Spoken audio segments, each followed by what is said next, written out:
राष्ट्रीय फिल्म पुरस्कारों में दादा साहेब फाल्के पुरस्कार सर्वोच्च सम्मान है, हमारे देश का सर्वोच्च सम्मान है। देवी और सज्जनों, और अब दादा साहेब फाल्के पुरस्कार ग्रहण करने के लिए मंच पर पधार रहे हैं श्री मिथुन चक्रवर्ती जी। करताल ध्वनि के साथ स्वागत करें पद्मश्री पद्म भूषण से सम्मानित हर दिल अजीम, सादगी भरा व्यक्तित्व, संतुलित गहरे भाव अभिव्यक्ति के साथ विलक्षण अभिनय प्रतिभा के धनी, डांसिंग सुपरस्टार रहे मिथुन दा। A standing ovation is most deserving of the film icon that Sri Mithun Chakravarti is.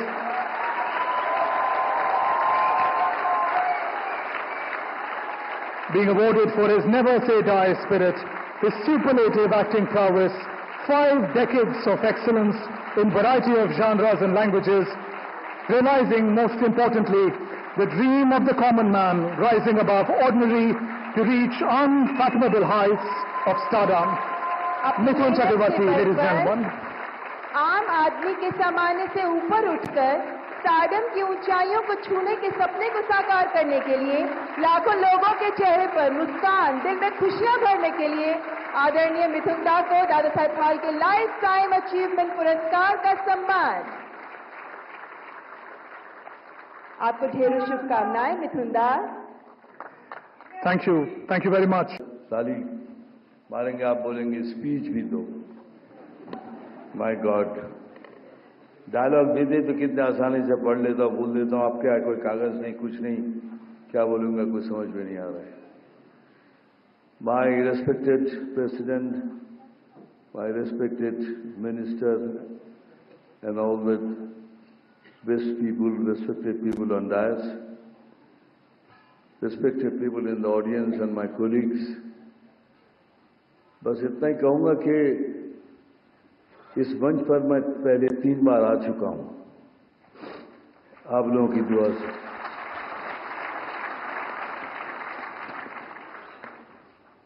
लेकिन सबसे पहली बार जब मिला था नेशनल अवार्ड, उसके इतने किस्से हैं, कुछ किस्से मैंने बताए, कुछ किस्से मैंने बताए। तो मैंने सोचा ये this will be the first time I will tell you that after getting the first national award what happened to me. Well, after getting the first national award तो नेचुरली लोगों के कहने लगे कि ये oh my God you know you got national award. तो मेरा brain थोड़ा खराब होने लगा था, थोड़ा कि कुछ बहुत कुछ बड़ा कुछ कर दिया हूं। एनीवेज, उस समय फिर कहा गया बॉम्बे लैब था, तो वहाँ एक स्क्रीनिंग रखा गया कि जिसमें मेगा देखने के बाद अगर पसंद आए तो डिस्ट्रीब्यूट करेंगे। सो मैं भी पहुंच गया। आई थॉट के after seeing the film they may like me, they may take me. After seeing the film I can't take his name because he is no more. Because he is no more, I am saying this because before that he was alive. If I would have said, so you would have understood कि मेरे कोई बोल रहा है ये। तो इसीलिए आज तक बोला नहीं, पहली बार बोल रहा हूँ कि स्वर्ग लोग चले गए हैं।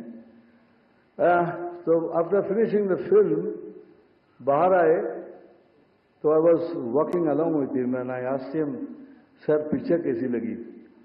बोलते बेटा पिक्चर अच्छी लगी, तुम भी कमाल के एक्टर हो, लेकिन तुम कपड़े पहन के कैसे लगोगे?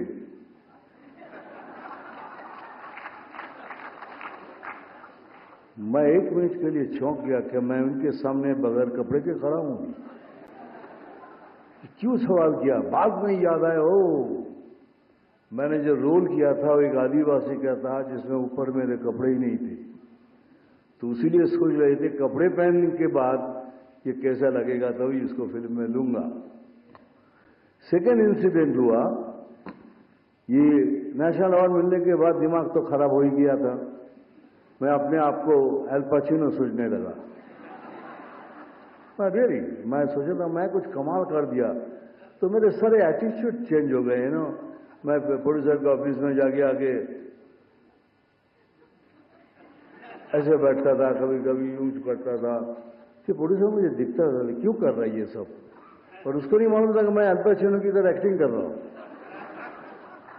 तो फिर थोड़ी देर के बाद मैं पूछता था कि और एक काम करना, वो फिल्म की स्टोरी मेरे घर में भेज देना। फिर एक तीसरा प्रोड्यूसर को लगा ये कुछ जबरदस्त, मारा एक लात मुझे, बोलने निकल यहां से। उस दिन से मेरा एल पाचिनो से गालपाचिनो हो गया। मैं समझ गया कि मुझसे गलती होगी, अब मेरे को कोई काम वाम नहीं देगा, क्योंकि द बिगेस्ट प्रॉब्लम मेरे साथ जो था, एक्टर तो सबने मान लिया था बिकॉज ऑफ माई कॉम्प्लेक्शन। क्योंकि लोग बोलता था अगर ये फिल्म इंडस्ट्री में ये काला रंग नहीं चलेगा तो तुम क्या कर रहे हो इधर, तुम वापस जाओ। तो मैं रास्ते में जाता था, ये कालिया, जितने जितने हो सके आप, यू कैन अंडरस्टैंड, अपमान जितना हो सके। तो मैं सोचने लगा मैं करूं क्या। मैं भगवान से पूछता था कि भगवान कि मेरा ये रंग तू चेंज नहीं कर सकता, लेकिन नहीं चेंज कर सकता था भगवान। तो मैं सोचने लगा करूं क्या। तो मैंने सोचा तो मैं तो डांस कर सकता हूं, तो मैं डांस कर सकता हूं, तो मैं ऐसा डांस करूं मेरे पैरों से, ताकि लोग मेरे पैरों को देखे, मेरे स्किन को ना देखे, मेरे कलर को ना देखे। और मानिए मैंने एग्जैक्टली वही किया। आप मेरी फिल्म देखिए, सब फिल्मों में पैरों से डांस किया, पैर को थिरकने नहीं दिया, रुकने नहीं दिया कहीं भी। और लोग मेरे रंग को भूल गए और मैं बन गया सेक्सी डस्की बंगाली बाबू।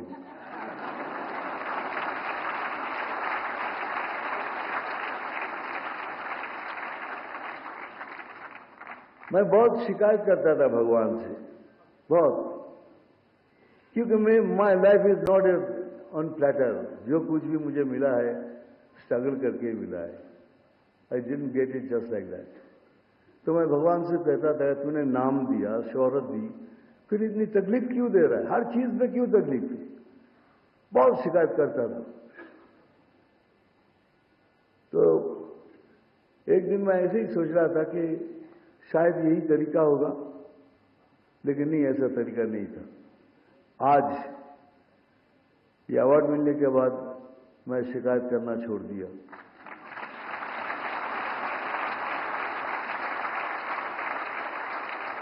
मैंने कहा thank you Bholenath, thank you बूढ़ो शिव, थैंक यू दानी बाबा, थैंक यू भद्र लोग।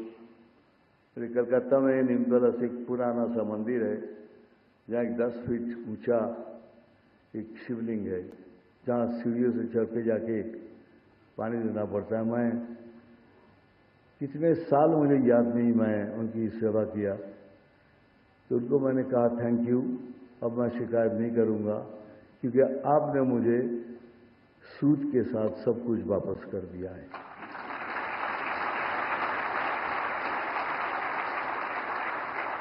मुझे मालूम है अगर ये मैं नहीं कहूंगा तो यहाँ जितने हैं, यहाँ जो सारे हैं ना बैठे हुए इधर, इन लोगों ने कहा कि दादा आपको जो कुछ भी कहे, लेकिन आपको ये कहना जरूरी है कि जो यंग लड़के लोग आ रहे हैं फिल्म लाइन में, उनको आप क्या कहना चाहिए। मैं इतना ही कहूंगा कि हमारे देश में बहुत से टैलेंट है, बहुत से टैलेंट है, लड़का लड़की, लेकिन पैसे नहीं है उनके पास मेरी तरह, दे डोंट हैव मनी। लेकिन मैं उनको कहूंगा हिम्मत नहीं हारना, पैसा नहीं भी हो हिम्मत नहीं हारना, और सपना जरूर देखना,